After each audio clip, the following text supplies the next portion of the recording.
Bangladesh and Pakistan, hello, अब आपकी बारी है। लेकिन हमारी ही क्यों बारी है? आपको क्या? चाइना ये कह रहा है कि इंडिया के साथ हमें आगे चलना है। अमेरिका को आदत पड़ गई पाकिस्तान की, डॉलर फेंको तमाशा देखो। किसी मुल्क के साथ पाकिस्तान के ताल्लुक अच्छे होते हैं तो बर्बादी उसी मुल्क की होती है, क्योंकि पाकिस्तान तो पनौती है एक किस्म से। क्योंकि चीन के उपराष्ट्रपति ने भारत के साथ अपने संबंधों को मजबूत करने के लिए प्रोटोकॉल तक तोड़ा और प्रोटोकॉल को ब्रेक करते हुए उन्होंने भारत के एनएसए यानी कि national security adviser Ajit Doval से मुलाकात की। जी हां, चीनी उपराष्ट्रपति हान जिंग ने बीजिंग में भारत के एनएसए अजीत डोभाल के साथ मुलाकात की और दोबारा भारत के साथ बातचीत के शुरुआत होने पर खुशी व्यक्त। रहना तो आपको पड़ोसियों के साथ है, अब वो कैसा भी हो, छोड़ के पाकिस्तान। तो दोस्तों इसमें गेम क्या हुआ की और ये है कि भाई खबरों में आ रहा है कि इंडिया के national security adviser Ajit Doval वो चाइना के विजिट पे गए हैं। वहां पे उन्हें बकायदा प्रोटोकॉल भी दिया गया है, वार्म वेलकम किया गया। इवन चाइना के जो वाइस प्रेसिडेंट है उनके साथ 1 to 1 मुलाकात हुई है। क्या समझते हैं, दुनिया को मैसेज ये दे रहे हैं दोनों कंट्रीज के, भाई हम ट्रेड करने वाले हैं, मजीद आगे बेहतर करने वाले हैं। जो हमारी कशीदगी थी, जो लद्दाख का इशू था, उसको एक साइड पे टेबल टॉक के थ्रू हल करेंगे, बाकी हम अपने मामलात या रिलेशन बेहतर करेंगे। आप किसके ऊपर रहेंगे ही नहीं दुनिया में, और कुछ ऐसे हैं जो नए पैदा होंगे, कुछ ऐसे हैं जिनके बाउंड्रीज बढ़ेंगी, कुछ ऐसे हैं जिनका एक हिस्सा घटेगा स्वाभाविक। ऐसा लग रहा है कि देखो यार, धक्का तो दो भारत को और दे दो, लेकिन भारत को इतना धक्का मत दो कि मजबूरी में जो भारत है वो चला जाए अमेरिका के पास। शायद चाइनीज ये महसूस करते होंगे और वो कहते होंगे कि जैसे तैसे इंडिया को अपने फोल्ड में रखने की ज़रूरत है।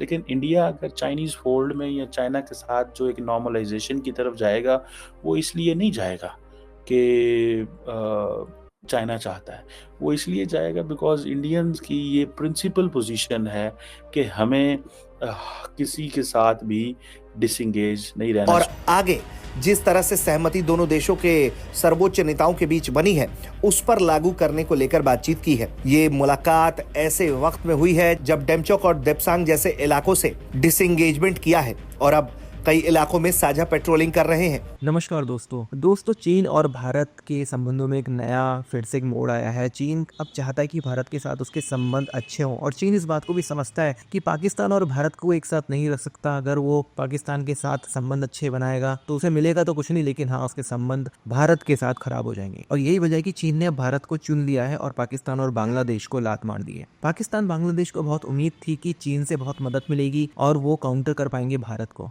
लेकिन अब क्योंकि चीन का इतना ज्यादा पैसा सी पैक में फंसा है, नुकसान हुआ है, इसके बाद चीन अब पूरी तरह से पाकिस्तान से जान छुड़ाना चाहता है और चीन अब इस बात को समझ रहा है कि भारत के बिना उसका भी काम नहीं चलने वाला है। इतनी बड़ी संख्या में चीन से फैक्ट्रियां भारत में शिफ्ट हो रही हैं, जिसकी वजह से चीनी इकोनॉमी पूरी तरह से हिल चुकी है। मोदी जी की जो पूरी इकोनॉमिकल वॉरफेयर थी वो सक्सेसफुल होती हुई दिख रही है और उसका असर भी अब चीन के ऊपर और पूरी दुनिया में दिखने लगा है। आप इस सब के बारे में क्या सोचते हैं? क्या चीन का ये फैसला कि भारत के साथ दोस्ती और पाकिस्तान और बांग्लादेश को लात, ये बिल्कुल ठीक है? आप इसके समर्थन में जो भी आपके विचारों कमेंट बॉक्स में जरूर लिखिएगा। वीडियो अच्छा लगे तो लाइक करें, शेयर करें, चैनल को सब्सक्राइब करना ना भूलें, बेल का आइकन प्रेस कर दें लेटेस्ट नोटिफिकेशन के लिए। वीडियो को अंत तक पूरा जरूर देखिएगा। आइए आगे बढ़ते हैं इस वीडियो में। ग्रेट गेम इज ऑन, और ये ग्रेट गेम जो है ये उस तरीके की है जिसके अंदर जो मुल्क हैं, जो सिविलाइजेशंस हैं और जो दुनिया का नक्शा जिस तरीके से हम जानते हैं ना, उसमें तब्दीली, बदलाव, उसके अंदर चेंजेस आने वाले हैं, उसके अंदर चेंजेस आ भी रही हैं। As a matter of fact,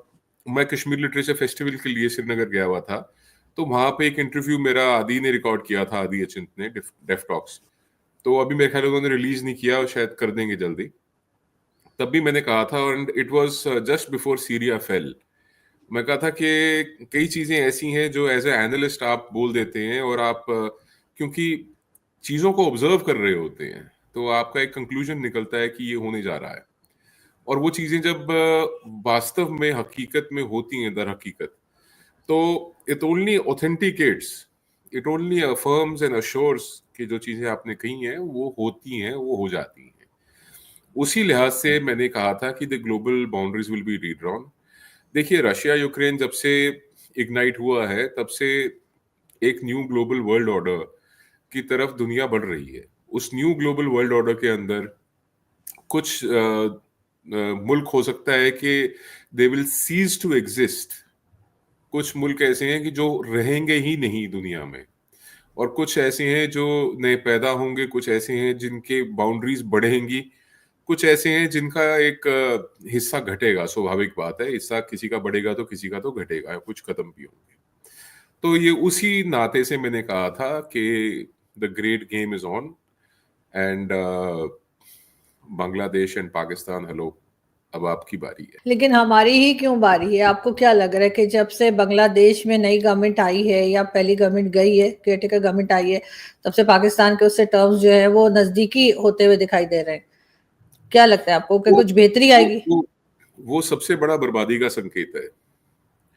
जब भी किसी मुल्क के साथ पाकिस्तान के ताल्लुक अच्छे होते हैं तो बर्बादी उसी मुल्क की होती है, क्योंकि पाकिस्तान तो पनौती है एक किस्म से। तो आप देख लीजिए, जब तक भारत की सरकारें प्रयास करती रहीं कि हमने पाकिस्तान से अच्छे संबंध रखने हैं, अच्छे सौहार्दपूर्ण संबंध रखने हैं, और माकूल जो है एनवायरनमेंट जो है वो बना रहे, तब तक हम भी परेशान रहे। पाकिस्तान तो खैर ग्रो करता ही रहा। तो जब से we gotten rid of you in terms of our discussions and diplomatic ties, तब से things have changed for India, and again Pakistan के लिए it has been very difficult to cope up. रही बात बांग्लादेश के साथ पाकिस्तान का, देखिए, it is not a natural alliance. It is not a natural alliance because अगर आप माजी में यानी कि पास्ट में जाके देखेंगे तो आप ये पाएंगे कि जिस किस्म का तशद्दुद या जिस किस्म का जुल्म पाकिस्तान आर्मी ने बांग्लादेशियों के ऊपर किया था, बंगाली हिंदुओं के ऊपर, बंगाली मुसलमानों के ऊपर, एक पूरी जनरेशन जो है पाकिस्तान के अंदर, सॉरी, बांग्लादेश के अंदर एग्जिस्ट करती है, जिसके आप ये मान के चलिए कि जिनकी पेरेंटेज जो है वो पाकिस्तान आर्मी की है, बिकॉज इतनी ब्रूटैलिटी के साथ वहाँ पे रेप और मर्डर हुए थे, रेप महिलाओं के और मर्डर मेन के। तो ये एक पूरी जनरेशन है वहां पे which exists. Is the de facto border. वो बॉर्डर तो नहीं है, क्योंकि लाइन ऑफ एक्चुअल कंट्रोल कोई फिजिकल लाइन तो है नहीं, पूरा का पूरा परसेप्शनल है। चाइना समझता है यहां पे, हम समझते हैं वहां पे, और इसका झगड़ा है, और आज से नहीं, कई सालों से चलता चला आ रहा है, दशकों से चलता चला आ रहा है। लेकिन चाइना भी एक बात मानता है कि भाई नेबर तो भारत है। आप ये नहीं कह सकते कि नेबर के साथ मेरी बनती नहीं है, लेकिन जो 8000 किलोमीटर दूर है उसके साथ मेरी बहुत सॉलिड बन रही है। चीज होती है दोस्तों जिसको कहते हैं स्ट्रेटेजिक ऑटोनॉमी, और स्ट्रेटेजिक ऑटोनॉमी वो चीज है, यानी कि भारत कहता है कि जो हमारी स्ट्रेटेजिक जरूरतें हैं, जो स्ट्रेटेजिक इंपेरेटिव्स हैं भारत के, उसका फैसला भारत करेगा यार, उसका फैसला कोई और मुल्क नहीं कर सकता। आप कितने भी बड़े तुर्राम खान हो, कितने बड़े तीसमार खान हो, strategic autonomy is what India seeks, and strategic autonomy is what India will fight to keep, और अभी तक कर भी रहा है इंडिया। और आज से नहीं, कई सालों से, ये आज का खेल नहीं है, ये कई सालों से चलता। It is only now that India has become more aggressive, बहुत ज्यादा एग्रेसिव इंडिया हो गया है आज की तारीख में। जो भी आता है तो सीधा, मतलब जो जिसको कहते हैं कि गुस्से की नजरों से देखे उसकी आंखें निकाल दो वाला इंडिया अब देखने को मिल रहा है हमें। पहले ऐसा नहीं था, लेकिन स्ट्रेटेजिक ऑटोनॉमी इंडिया के पास थी, पहले भी थी, आज भी है। ये बड़ी बड़ी ताकतों को ये चीजें खलती हैं दोस्तों।